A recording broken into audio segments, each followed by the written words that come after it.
Welcome to Grief Chats with Dana and Mira, where we talk candidly about all things grief and widowhood. Grief is hard. Let's talk about it. I'm excited for this episode. I think it's such an important one and really hard. Like, it made my stomach hurt. It really makes me uncomfortable.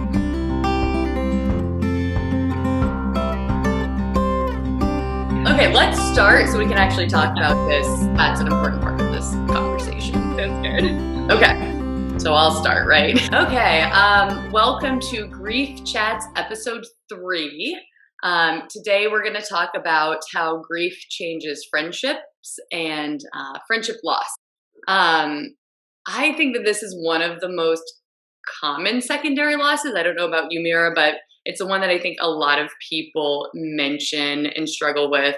And I think it's also one of the most difficult of the secondary losses because you're not just grieving the loss of your person, you're grieving the loss of a person who's still living in that relationship. And as we're going to talk about today, is full of complexities and a lot of murky gray areas. Essentially, I think it's grief on top of grief. So today we're going to dig a little bit deeper into that. We're going to talk about some of the reasons that maybe friendship loss occurs after grief and some of the positive outcomes that can come. And then we're going to do mostly Q&A. We asked you guys a lot of questions on our Instagram and you guys came up with so many good ones. So we're going to try and address as many of those as we can, and certainly some of the more common and what we think are the more difficult questions. We're going to try and tackle those. Mira, I know we talked about even just kind of outlining how this episode was going to go. We talked about how difficult it is for even you and me privately to talk about this and come up with examples because it is so personal and so difficult because we are speaking about people that are still living in relationships that have shifted or sometimes disappeared. So have you, personally experienced that and struggled with that like the rest of us, it seems like? Yes, definitely. Absolutely. And I'm so nervous to talk about this because I think for me, I just worry so much about offending people. And I have had experiences since Brian died with friends where I have offended them, and it's been a really, really difficult part of the experience. So I think for me with friendship loss, it's so complicated because I think it's just natural that our friendships change after such a huge loss as losing our partners for so many reasons that we're going to get into in the episode.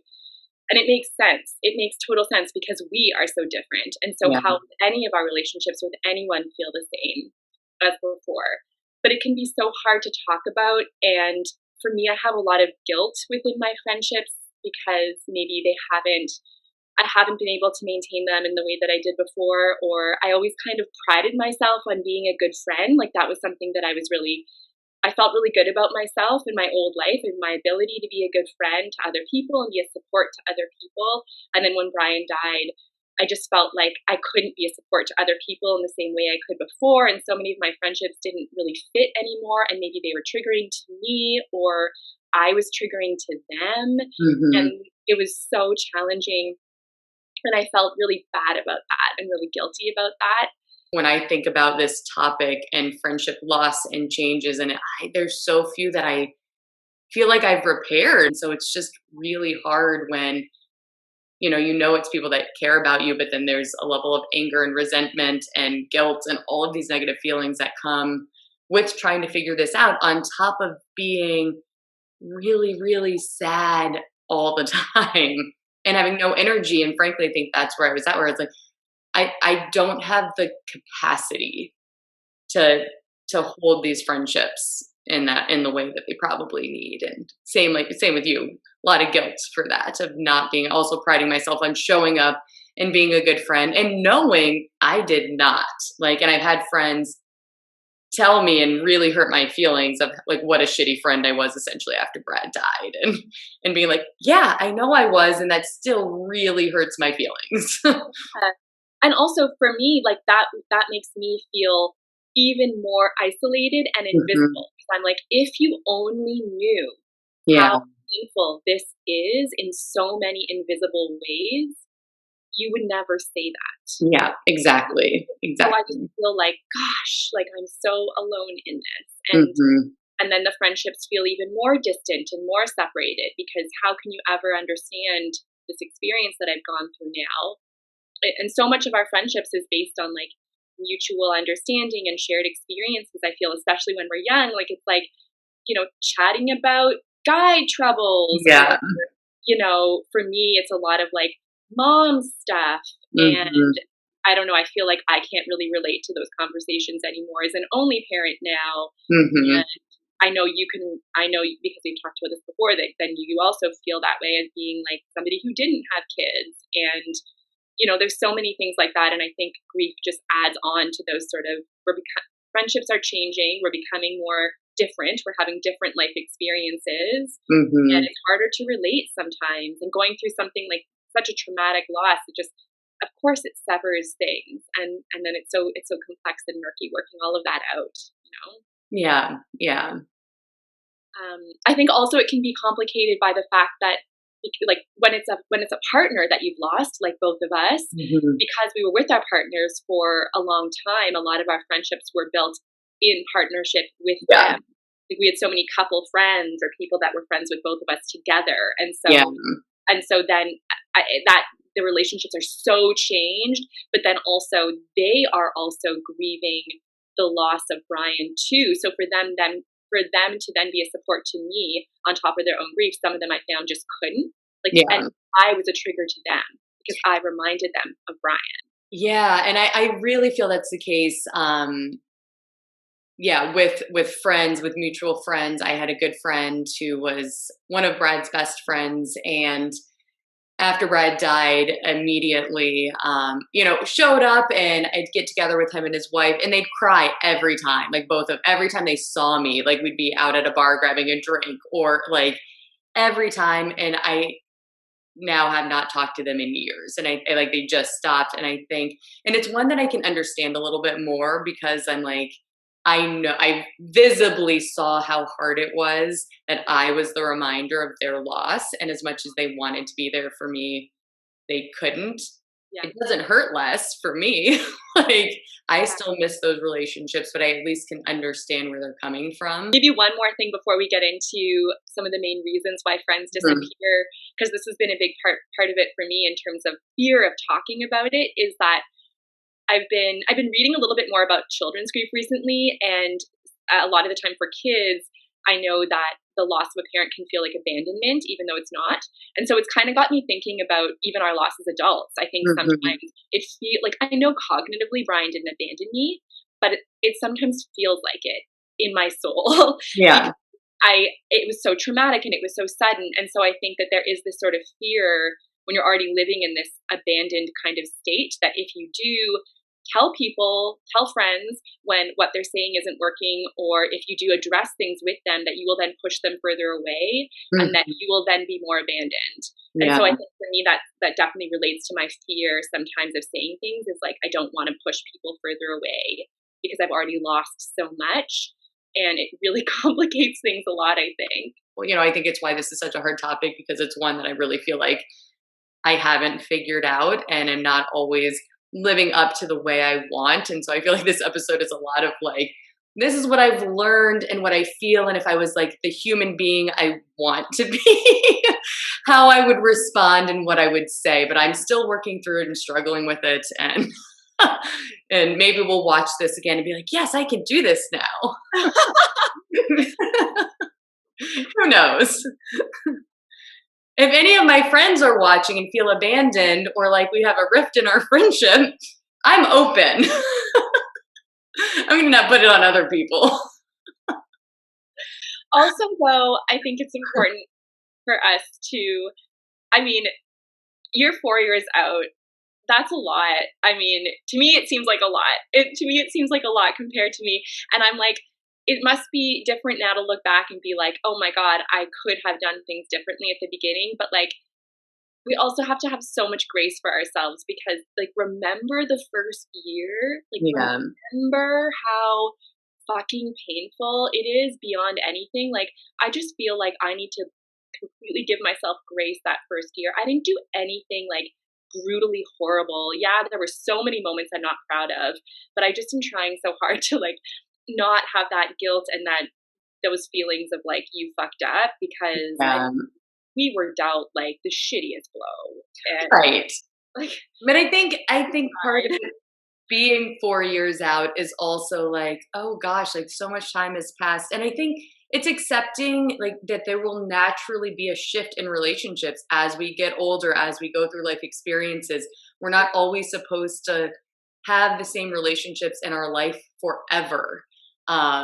And being okay with that, but I still have a lot of like sadness and guilt. Even, I mean, because I think in the first year, it's like, yeah, I was shit and couldn't show up, but I wanted other people to show up for me. And I harbored some anger and resentment for a long time and then finally accepted it's like these relationships have shifted and that's okay. But in that capacity of 4 years feeling like a really long time also makes me feel like maybe I should have, like, once I got out of that crazy fog of grief and initial early grief, like could have reached out or could have had these conversations. And so often I didn't. So I think that's just, I don't know, always room for growth.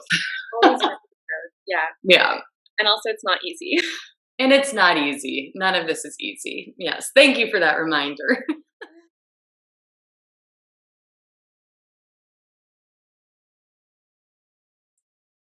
So the first one that we have, I think is, at least for me, feels the most common is that they don't know what to say or do.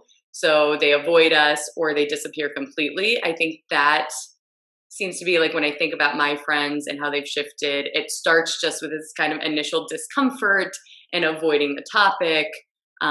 They're afraid to say the wrong thing or do the wrong thing. They don't want to hurt us more.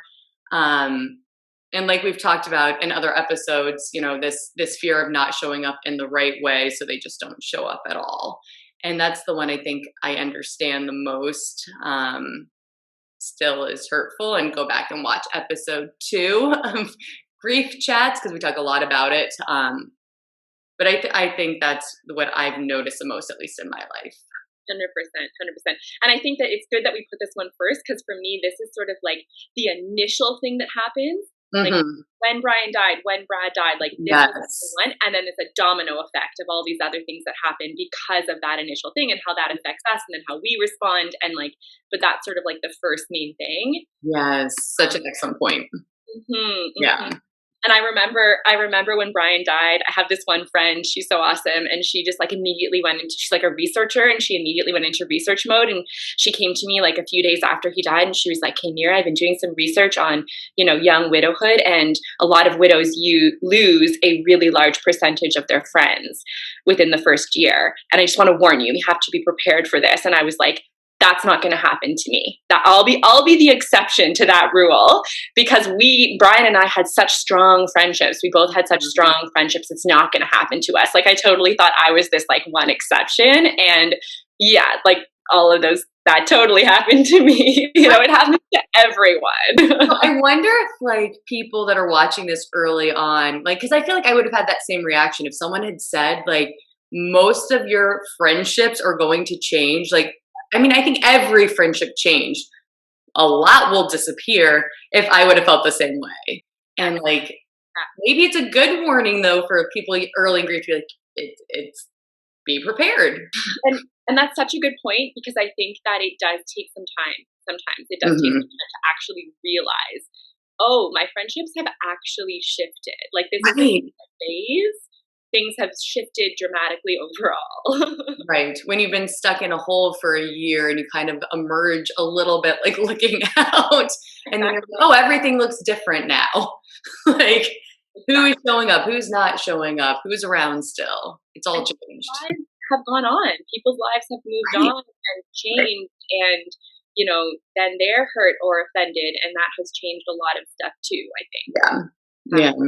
For sure. But it does take some time to really realize that, doesn't it? Yeah, definitely. Okay, so number two is our pain is too hard for them to handle, or maybe brings up unresolved pain for them. And I think that this one, yeah, it's kind of connected to number one in a way. It's like, I mean, it's really painful what's happened to us. And for a lot of people, in order to be friends with us, it would mean sort of engaging with that pain, at least for me, because I was not the kind of person who, everybody grieves differently. But for me, I wasn't the kind of person who was like, I want to go out with my friends and just like have fun and drink and pretend that nothing happened. Yeah. I was like, I want friends around who are going to go there with me and who are going to be comfortable with me in my grief authentically. And for a lot of people, they can't do that for whatever reason, for a multitude of reasons. And it could be that they have experienced something really hard in their past that they are triggered by now by me. And, you're a reminder of it. and they can't go there. It's too hard for them. And so they need to have their boundaries. And unfortunately, part of that means not engaging with me. Right. Do you feel like in that situation, they should say something? Totally. Okay, I think you don't need to get into all the details. I think it's an issue in early grief when people start to overtell you why. Like, well, I can't work with you because like when I was a kid, this happened to me, and it's just like, no. You don't need to get into all those details at the beginning. It's too overwhelming. But I think I did have a few friends say things like, I really wish I could be there for you right now, and I want to know my heart, but I can't. And I want to be there for you long term. And then reached out and did other things, like more practical things. Yeah. Involve actually sitting with me and listening to my grief. And I do have friends who are I'm not really sure because I'm only 2 years out, but I feel like there is hope for some of those friendships, you know? Yeah. And I think that's such a beautiful way to address it, like to talk about that. And like you said, to then show up in other ways. Okay, number three, our loss reminds them of their own mortality or of their partner's mortality. Most people don't like being reminded that they're going to die or that their partner is going to die. And unfortunately, we as young widows, as widows in general, are living, breathing billboards, everyday reminders that shit goes wrong and shit happens and death is happening. And I think that is too much for people who don't want to go there. Yes, totally agree. Yeah. Okay. Number 4. They expect us to go back to the person we were before, or they are uncomfortable with the changes in us. I think this is a big one. Comes up a bit later. So, yeah. I feel like the other ones, it's like more at the beginning. And then this one is the one that kind of, it happens over time where people start to realize, oh, Mira's not just going back to who she was before. She's different now. Yeah. And some people don't like that because they liked who I was before, which was different than who I am now. And also the expectation that I can feel that they want me to go back to who I was before is really hard on me too, because I don't feel like that's healthy for me. And I'm like really resisting the urge to just kind of, okay, I'm just going to go back to who I was before, which would feel fake and inauthentic. And like I'm trying to almost like create this pretend sort of version of my life before, but without Brian, which is not gonna work for me at all. So it just feels like pressure. And I've actually had a lot of people tell me that they feel like they are grieving me as well as Brian. And I never know how to take that because I get it, but sometimes it feels a little bit like then I feel guilty because maybe I could, just sort of to appease everyone, try to be more like who I was. You can't. You can't. And that's, I think, when it takes effort. Like if the friendship is worth having, if your friendship, it takes effort to get to learn this new you. And, I'll just jump into the next one because I think it's connected to that we can no longer relate to them or the friendship just doesn't fit anymore. And because so often we do change and the things that we used to talk about, maybe are not things we can talk about. It's like you said, of being a parent, or talking about boys or husbands driving us crazy, or sometimes even what feels like superficial conversations that I used to love being a part of, but then was like, I can't handle this anymore. And especially early on, where I feel like maybe you were similar, but not everyone grieving handles it this way. Some people love these like wonderful distractions. I only wanted to be with people that were willing to go deep, even if it wasn't about loss or Brad. Like, I had zero patience or tolerance for the shallow shit in life. And that's hard when your friends just want to be light and fun. And I've, brought in more of that light and fun sense, but it shifted a lot of relationships where I'm like, we don't relate on the same level. I don't fit in with you anymore. And it's not like we had that conversation. It's just, that's when I noticed those friendships just kind of drift apart naturally, as a result of that. Yeah, for sure. I was the same. Yeah, I kind of figured. Yeah, totally. Okay, number 6 is friends misunderstand our inability to respond to texts, talk on the phone, or engage in the friendship as we used to. They think it means that we are offended by them or need space, so they stop reaching out. We talked about this one a lot in episode 2 as well, but I think that it's important to note because I really do think this is at the root of why a lot of friends that maybe initially do reach out stop. Yeah. Because they feel offended. And I've had a lot of people tell me this, so I know it's a common thing. Actually, there was one person, one of Brian's friends, who literally disappeared for like a year. And when we finally reconnected, it was all based in the fact that he thought he had offended me. And I was like, what? No, like you were like no offense, but you were like the last thing on my mind. Like, right. I was grieving the loss of my entire life. Like, I don't remember what I said to you, but no, Yeah. I mean, and I think that's why this is so complicated, because we have two different perspectives and two different narratives happening. And so often they're not coming together. Like, that's so great that he was able to say that and you guys could have that conversation. But even the like, how are you, like, check-in text messages that are appreciated. I see them and appreciate them, but I'm like, I don't have the energy to, or like, answer this or go down in my mind of, do I tell you the truth of how I'm feeling? Do I lie and say I'm fine? And then by the time I'm just like, I'm exhausted even in my mind of this. And so I don't respond. And eventually they just stop because they're like, oh, I'm probably bothering this person. And so it's just, there's so many misunderstandings that happen, especially over technology and attempting to communicate and be there. And it makes sense. It makes sense. And so I do think you're right. Like how we've talked about, just keep showing up and keep doing it in ways that you can address that a little bit better. Because it's hard.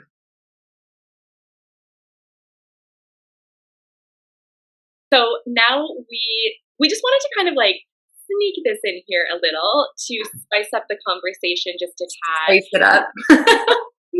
Most of it is based in, the ways that we go through immense loss in the realm of friendship after losing a partner or another, huge person in our life.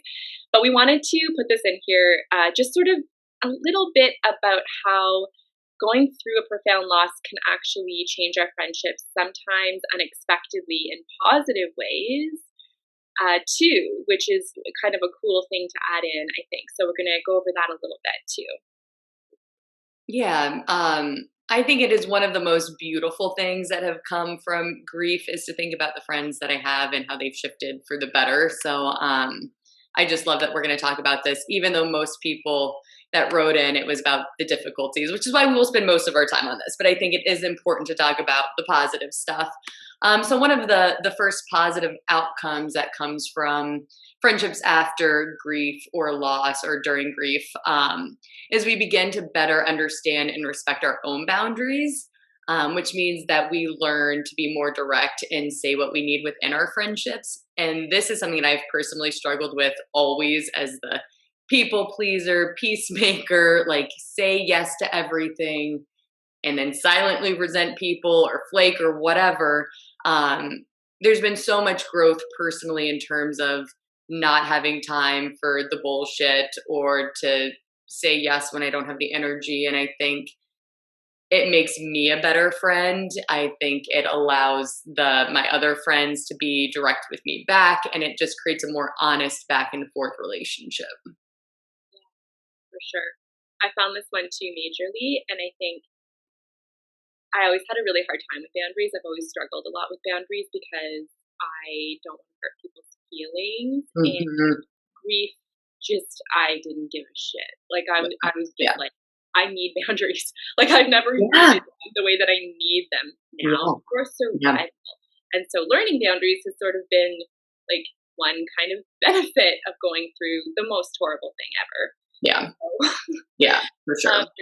appreciate that. But yeah, the second one is often I think in our grief we sort of become a little bit less tolerant of the friends that maybe actually weren't very healthy for us, and this can be a good thing. It is a tricky thing to talk about, but as you were saying, Dana, earlier on in the episode, I think that as we get older and as we go through different and more complex things in our life, it is natural for our friendships to shift and change. But for a long time, I think I really clung and hung on to a lot of friendships because of shared history. And that's beautiful, I think, to a certain extent. But sometimes there are friendships that just don't feel like they are healthy any longer. Mhm. But in my life before with Brian, I would totally just always make time for them. And in grief, it became a little bit more apparent, okay, who actually isn't healthy for me now and who is. And that's been really beneficial. Yeah, I think it makes it easy. I'm gonna use that term. Probably, it probably doesn't make sense, but it makes it easier to weed out those people of your life because you literally don't have the energy. Like you don't have the energy and space for it. And so it's like when you hang out with people, you don't want to hang out with people. Like anyway, I didn't want to hang out with anyone, but I certainly didn't want to hang out with people that weren't healthy or made me feel like shit. Exactly. Exactly. I was going to say weed out, and then I was like, what's a nicer way of I saying know. it? So I'm so glad you said it because it was on my mind. Like, you read my mind. I was like, weed out. I mean, it does feel terrible to say. But it's, That's how it feels. I mean, I don't know. I found like my body, my gut literally told me, like, this Yeah. is somebody who I cannot spend time with right now. Yeah. And it was just so obvious and glaringly obvious in a way that it was not before. Yeah. Yeah, definitely. So the last positive outcome that we're going to talk about is the intimacy of grief can strengthen friendships with those who stick around and also help us find new friends who are better aligned with who we are now. So grief actually helps us build up a really strong network of friends who truly know how to show up and sit in it with us. And I think the people that make it through it or that come into your life when you're grieving are just full of depth and compassion and empathy. And I feel like the people that are in my life that have made it through with me are it. Like we're gonna, and maybe it'll shift again with the next traumatic thing that happens in life for one of us. But I feel like the bond I have with people in my life is just really beautiful. Me too. Me too.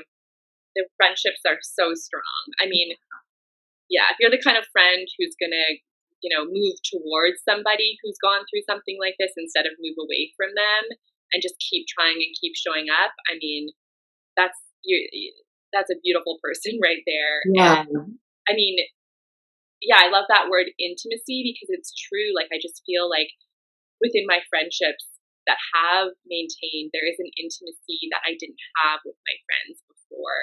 Mhm. Because, well, firstly, because Brian isn't here. And so he used to be, my go-to person. And now my friends have kind of stepped up and become more important in a way. But then also just by nature of going through something as intense as this loss with me, our friendships are deeper than my friendships were in the past.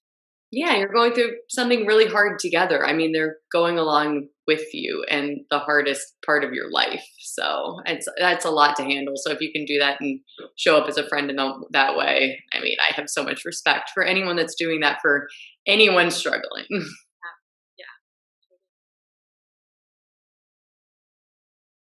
Okay, so Q&A time. Q&A. Okay, so this is from all of our Instagram friends. And there's so many good questions. I was just so impressed with what people came up with. So our first one is, within your grief, when you are upset by a friend's insensitive comment, do you tell them that they hurt you? And if so, how? And then what do you do if they become angry or defensive? So maybe you can answer those in a couple parts because there's a lot in that question. I know. It's I mean, it's the main one. That's the biggest one. That's the one we got like in different wording, Yeah. tons of times, and it's the hardest one to answer. Um, and I think we also touched upon this a little bit in episode 2. And I think for me, it really depends on the specific situation. So I had some friends who said insensitive things to me where I was just like, is this worth me saying anything? Is this a friendship that I want to work on? Because every time you say something, you are opening yourself up to a dialogue. When you open up the dialogue, you are then opening yourself up to a conversation that might be tricky. And there might be things that they might get offended by. It might be hard to get into. And so for me, I kind of had this problem where I always wanted to say something. Like it was like I needed to. And a lot of the time it would just take so much out of me. And sometimes it was with people that it was not worth it. And like, so over time I have had to really start to remind myself that you don't always need to say something. Sometimes you can just say, this is a relationship or a friendship that I don't really feel it is worth it to spend this energy and time on, or maybe later on when I am feeling stronger, I can address this. But it's such a hard one for me because then I feel this feeling within me of like being silenced in my grief, and it really bothers me. So I usually say something. I mean, I feel like it builds up if not. And I'm a person who historically have not said something and have been like enraged. And it's like, maybe if I just said something, they would have understood and we could have moved on. And I think you're right that the situation really does matter. And is it the second part of that question, like, what do you do if they become angry or defensive? It's like, read the room, like who is saying it, what is, their intention? Can they have the conversation from a place of understanding? Am I in the place to have a conversation from a place of understanding and compassion? I think both parties have to be in the right mindset to be open to the fact that you're saying something hurtful, like both ways. And it's such a hard one because you don't know. You can't predict someone else. You don't know how that conversation's going to go. I think saying something is great, and I know it's so hard. Like I struggle with it. Yeah. But what do we do? What do we do if they become angry or defensive? It's so hard. What do you do in that situation? This happened to me. And I mean, oh my God. That's what made me regret it. I was like, it's happened to me a few times because I have said something quite a few times and people have gotten angry and defensive, and it hurts. It really, really hurts. You know what? It hurts a lot in the moment, but then after the fact, I feel good that I said something, especially the more I connect with other grievers. Even just talking about these things with you, it always helps me because then I'm like, okay, I feel like it was good. I said something. And kind of back to one of the positive points that we had of, it kind of weeds out people. Like in a way, it's like, if I tell you, and I mean, I'm not cruel. Like I intentionally try to say things with compassion. And if you're still getting angry and defensive with me, I mean, maybe you're not in the place to be able to be there for you right now. And maybe that's okay. Yeah. And it's hard. And I think that this is why there is so much friendship loss when you lose a partner. This is why. This is part of it. It's not as simple as people disappear. It's not that simple. That's the point. It's more complex. Sometimes they said something you said something back, they got angry. Yeah. And that's why the friendship isn't working out anymore. Like sometimes it's that, right? Right. And maybe they are showing up, and if they got angry or defensive, it's like, okay, well, I'm going to back off now because I can't deal with their anger when I'm just trying to express myself. And so it's not always them that's pulling away. Sometimes you need to pull away. Exactly.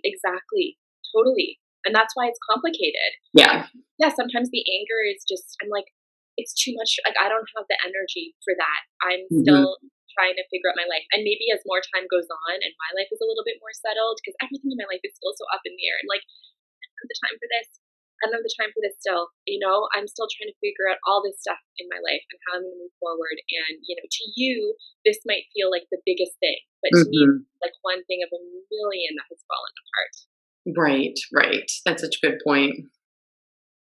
When you are deep in your own overwhelming grief, how do you hold space for your friends' woes?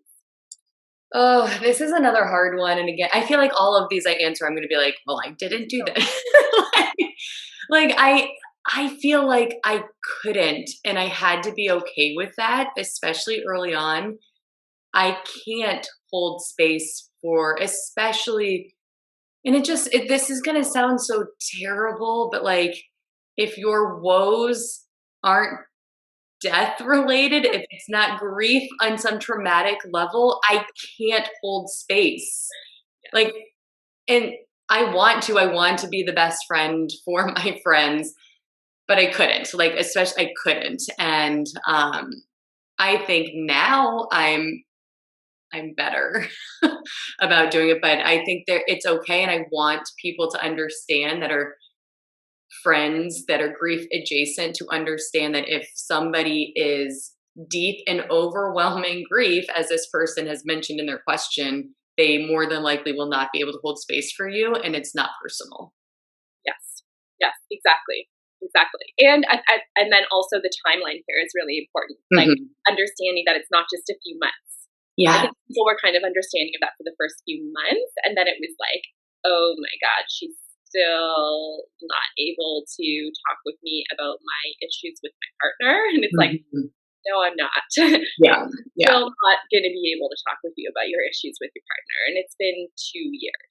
Right. I was like, it's hard for me now to create that space. And I think that's where it's like, we have different friendships for different parts of our lives. And I think in this capacity, a person who's deep in their own grief probably isn't the person to go to with, issues with your boyfriend. Yeah, no, definitely not.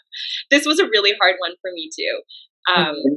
Yeah, and I think I totally agree with what you said. I think it just needs to become normalized that when you go through a traumatic loss, you will not be able to be in a supportive role for your friends for a while. But I do think that for the friends that did stick around, I think that I am over time becoming a better friend to the people who did stick around, and my capacity for like compassion and empathy and understanding and being able to sit in the hard stuff is coming back. There's certain things that are still really, really triggering, like problems with your boyfriend. But I think overall, I'm noticing now, especially for the friends who really did, for me, I am like, God, if you have a problem, like I'm here for you 100,000,000% to hold that space. So I think it's worth it. I think that's such an important point, and I think especially as we get further out, like that perspective matters. And you're right. I think about some of my girlfriends now, and they're dating, and they're on Tinder, and they're having like all of these adventures, and sometimes like really big disappointments. And I can sit and have these conversations and hold their grief over failed relationships because I'm 4 years out now. It's not so raw, and I also feel like I have this safety with them to say, hey, I really can't do this right now because I'm struggling. And I think that's the beauty of those relationships. Again, if you have made it through it, you can create that space for each other, but you can also say, I can't do this. I would love to do this another time. And I think that's really important. Totally. Yeah. How did your relationships with your partner's friends change after you became a widow? And we also got kind of related to that. How did have your relationships with your couple friends changed? Yeah. So yes, unfortunately, yes. Yes. Very much so. Yeah, this has been a hard one because when you lose your partner, I feel like a lot of us, I just like craved connecting to Brian's friends because they reminded me of him and Yeah. they had stories about him. And unfortunately, a lot of those friendships and relationships really changed. I think I would be so interested to hear their perspectives on this, but I think a lot of it has to do with what we talked about before of like me being triggering to them. Yeah. As Brian's death was so traumatic for everyone. And I have talked about this with one of his closest friends, and we have talked about because he disappeared for a year Yeah. after Brian died. He literally like looked at me at Brian's funeral and promised me, I will be there for you. I will not disappear. And then literally disappeared. Yeah. And when we reconnected a year later, that's what came up was like, he was just like, I was grieving so hard and I thought I could push it aside and be there for you. And I couldn't. And I Yeah. so much. And it was like, not only the loss of Brian, but also this sort of like blowing open of your universe of like, this can happen. You Yeah. know, somebody like everybody knew Brian was like the healthiest, most vibrant, most health conscious, kindest, you know, most just like a good guy, you know, like a good person. And I think for something like this to happen to someone like that, just he had so much integrity. That's what people Yeah. love about Brian. He had so much integrity. And it's true. And it's like for something like this to happen to someone like that, I think it really does freak a lot of people out. So I think that's a big reason why a lot of his friends in particular disappeared. And then also because like Brian was the glue that held me to them. And so did it always work for me to then have a friendship with them? Not always. Right.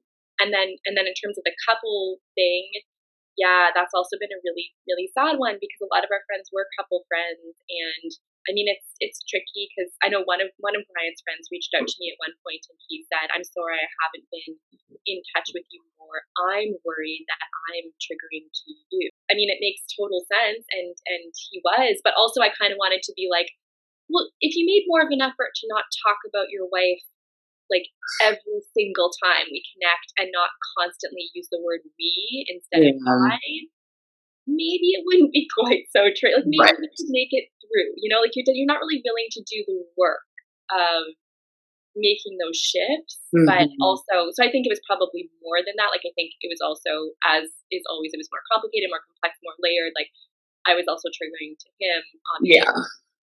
But I did appreciate he said it, and I was like, that makes sense. You know, that totally makes sense.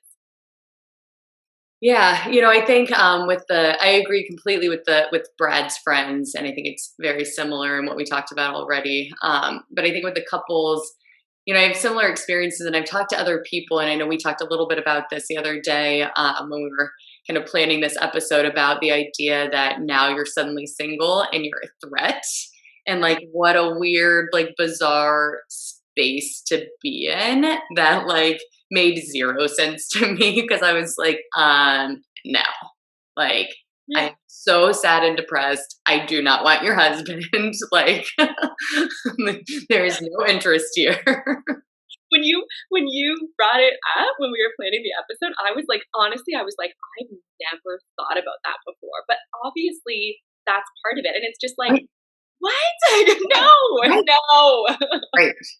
It just felt like another thing that I had to deal with that felt unfair. Exactly. That's what I was going to say. It's just like one extra thing. I'm like, one more thing. No, I'm not. That's right. Right. No.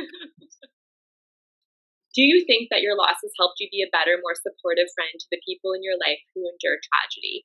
And would it have helped you to have a you, Dana, back when you first lost Brad?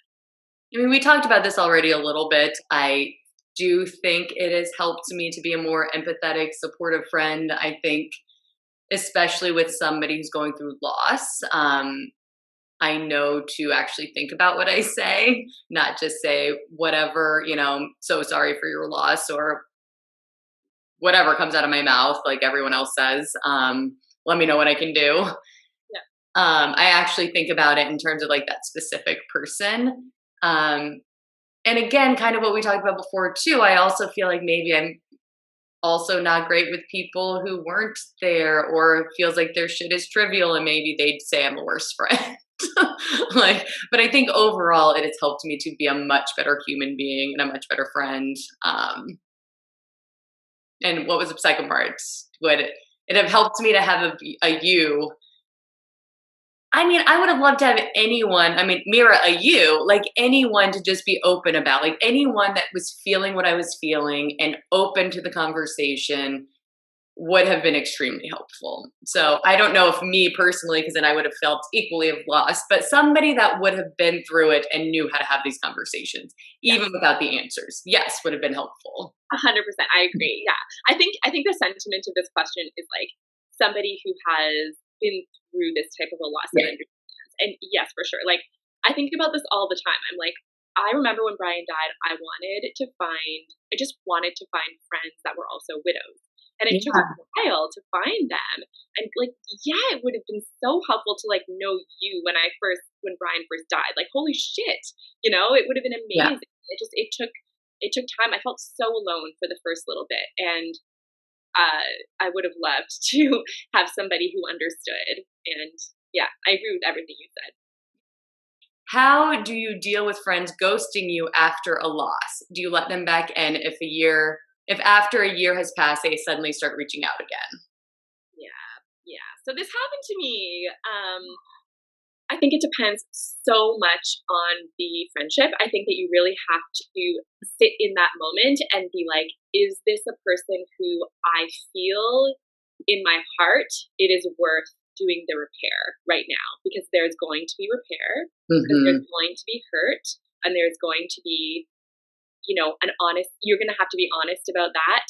And how are they going to respond? And is it going to be more effort? And where are you right now in your grief journey? Are you ready to take that repair, or are you not?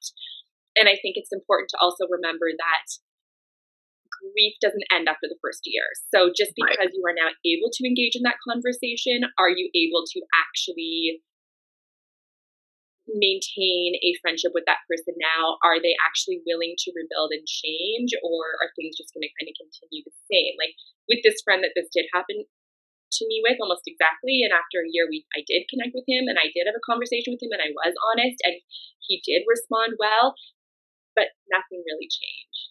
Yeah. So he's still not really able to be there for me. I hear from him a little bit, but not really. And so, I mean, I think that's important too, is like, I think there might be a little bit of hope there that maybe now that the year has passed, you will be back to you from before. And if you're not, are those issues going to continue? Yeah. And I was thinking the same thing about with the year specifically in this question of like, is that implied that you're better? And like, so now they want to come back in and be like, there is no going back. And we've already talked about it, but they have to get to know the new you and be open to that version. And maybe you're not supposed to be friends anymore, but I think anyone that's willing to reach out and wants to, I'm open to it, but I also am like, we might not have the same friendship that we had because we're both different, and I'm certainly different. And I think there's a level of understanding that I certainly have now that I maybe didn't have early. So how do you handle it when no one talks about your person anymore?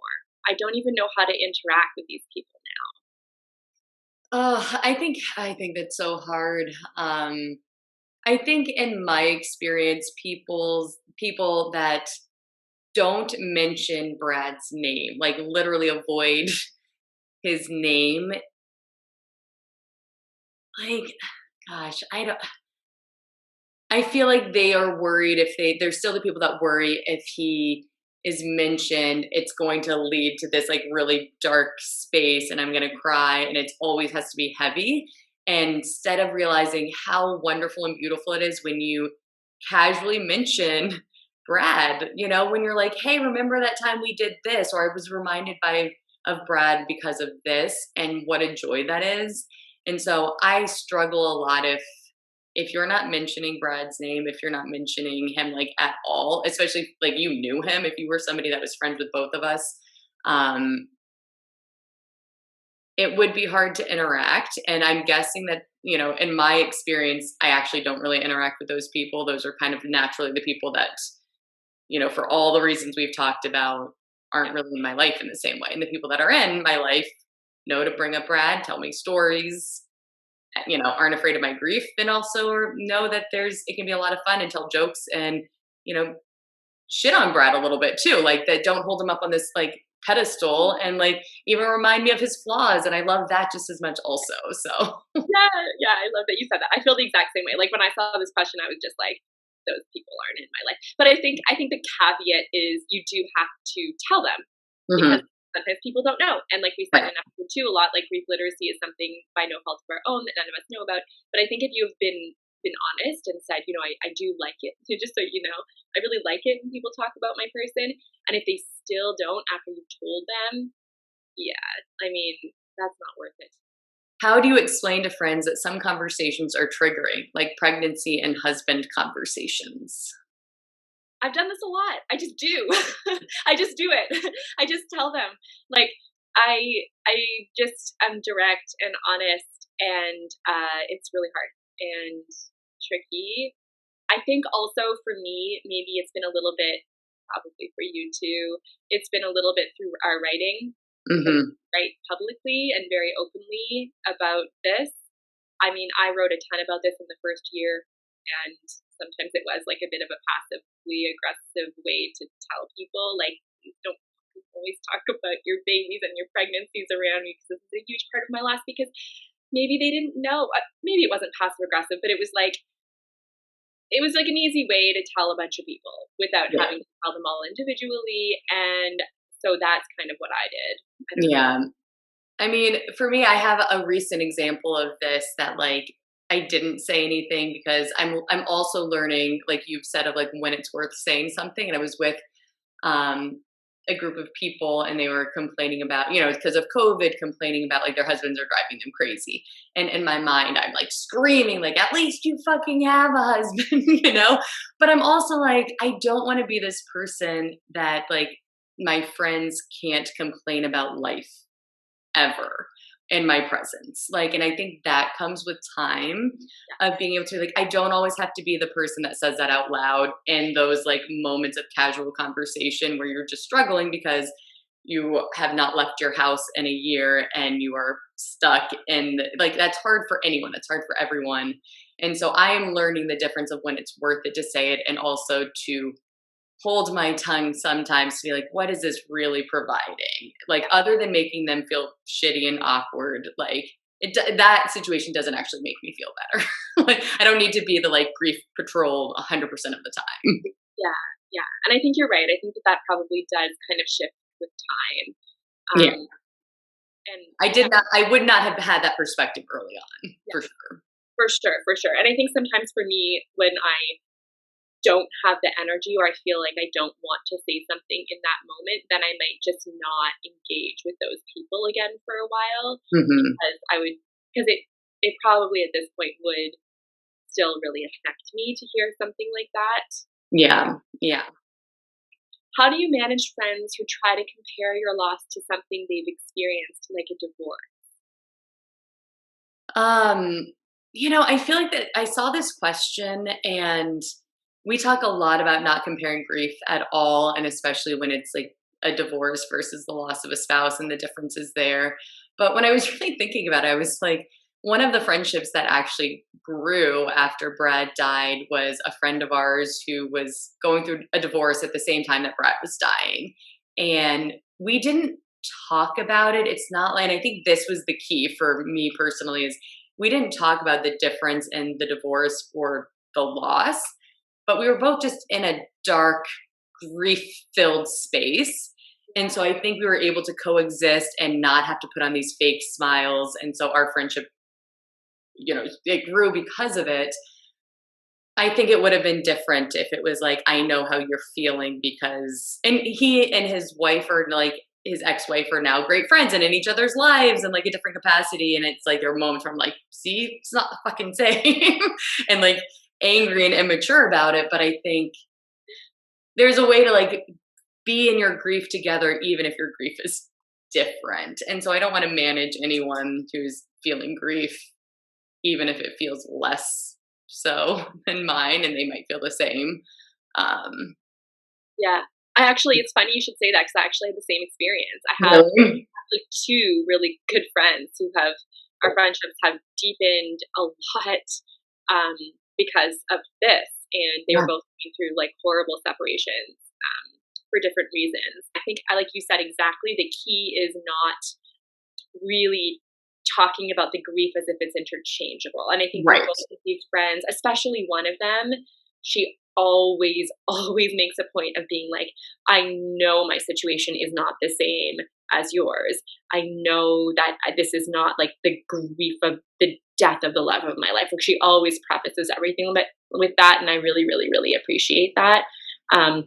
But yeah, I think just sort of being in these sort of unconventional, unexpected places in our life that we didn't think we were going to be, and watching all these people around us live these like seemingly picture perfect lives, and feeling on the outskirts of that has really connected us together. But yeah, I think if anyone's going to like come into your life and say like, oh, I understand what it's like because I've been through a divorce, like obviously that's not cool, because they're totally different experiences, and you can't compare them in that way. So that, yeah, I think that would be like quite offensive to me if somebody actually like said that to me.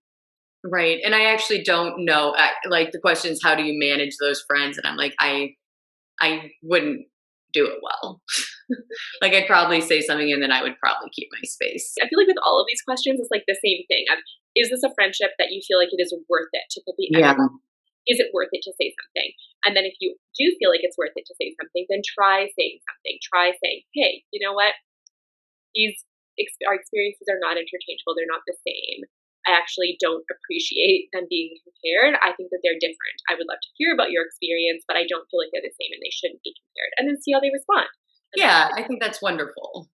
If they respond in a way that's like angry or dismissive, or you know, they get their back up or whatever, then yeah, maybe there needs to be a little bit of space in that. Maybe we should wrap up here. Yes. With a jam-packed episode with lots of exciting stuff. I know. Always. There's always too much to talk about for an hour. Yeah. Well, thanks everybody. We never know how to wrap this up. Well, super awkward. We don't know how to wrap it up, but thank you for being here with us and listening and sending all these amazing questions that really challenged us, and hopefully it was helpful, us muddling through these answers. Thanks, guys. Bye. Bye.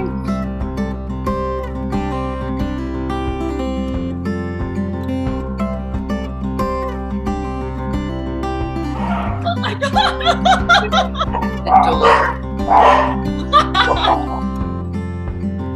And then we're going to start forever. No. Like, put your dog in kind of a movie like I can do with my kid. Still awkward.